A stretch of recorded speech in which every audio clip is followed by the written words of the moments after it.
Good morning. It's been a few days here at Windswept Willows, the new location, and I haven't had a lot to update because we've been doing a lot of things in the house, but today I'm going to get started on my little food forest here. So the way it's working is I have this gate that leads into kind of like an auxiliary pasture, which obviously I'll keep the drive-through over to the main pasture, but there's this little bump out here.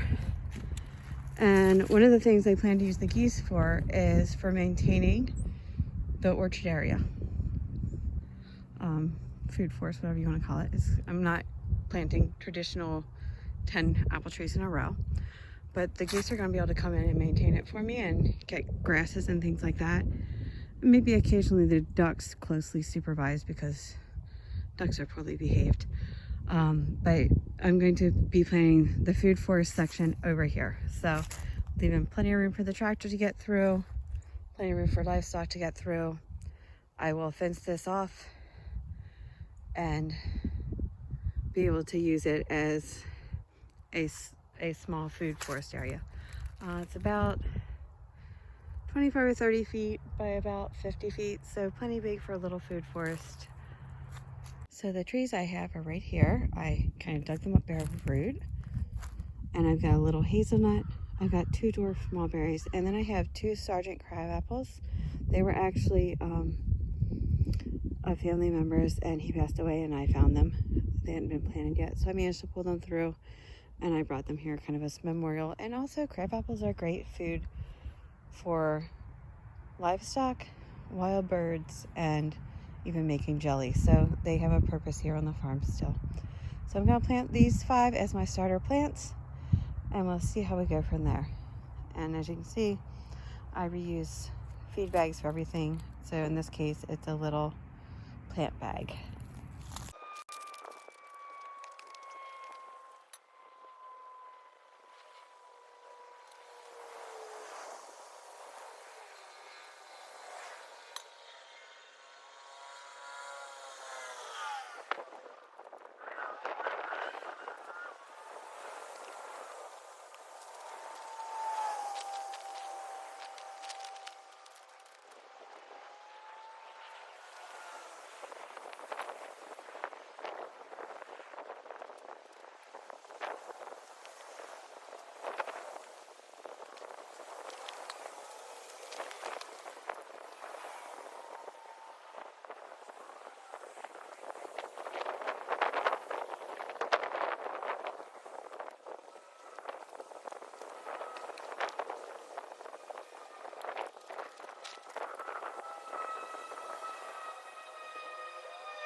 So here you have it, the start of the food forest.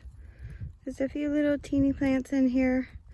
A couple more holes where I'm going to interplant some other smaller shrubs between the bigger ones. And I'm going to go get some water, and this project is finished for now. Obviously, we're going to be expanding quite a bit because, as you can see, this didn't take up very much space. I also did a little bit of minor work on what's going to be the main garden, so I'll show you what I've done there. It's not very much. So the first thing I did was I planted this little guy. He's a little fig. I've got another fig in line with him, the old fig up there, so just doing a few figs. Now the cedar tree is casting shade, but I watched it the past couple of times, and we get plenty of afternoon sun, so there's going to be plenty of sun for tomatoes and things like that. And then, sorry, loud truck. I did bring my wheel hoe up, and I got a little row set up over there. I'm going to go through it again and extend it almost to the fence. That's going to be for my onions. So we're just going to give Bitsy his watermelons and a couple of things like that here. It's not going to be a huge garden still.